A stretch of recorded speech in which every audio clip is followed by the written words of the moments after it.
What's good on my 2000? My name is Beno Tiroyakgosi and welcome to the first episode of BCPI's Good Governance and Anti-Corruption Youth Series. Today I'm going to be taking you through a couple of key concepts on corruption, how it affects us as a nation, and how we should expect our leaders to act.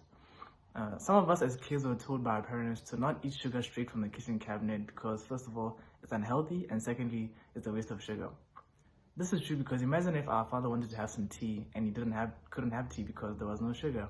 Yes, it was fun in the moment having some sugar, but at the end of the day, it was a waste of sugar and it could possibly have negative health effects on us.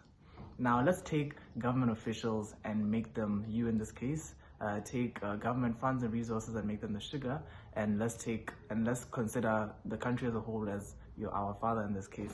So, if government officials would take government resources and funds and use them for their own personal agendas, that would leave the country as a whole in a bad place. For example, the government would not be able to may not be able to provide subsidies for companies, or may have trouble hiring new doctors, and possibly may also have trouble paying for tuition for students who are on government scholarships abroad.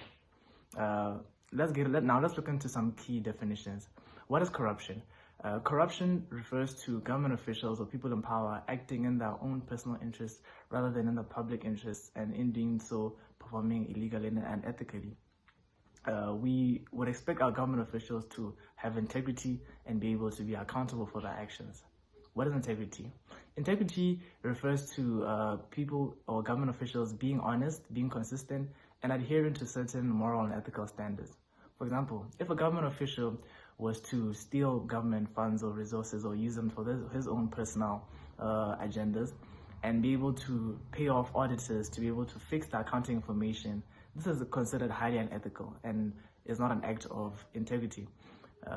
What is being accountable? Being accountable refers to being able to take responsibility for your actions and being able to provide concrete evidence for any actions to be able to justify your actions.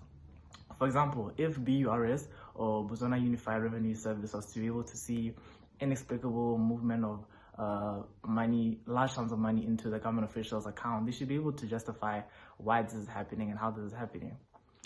Thank you very much for watching this first episode. Like, share, and tell a friend to tell a friend, and catch me on the next episode.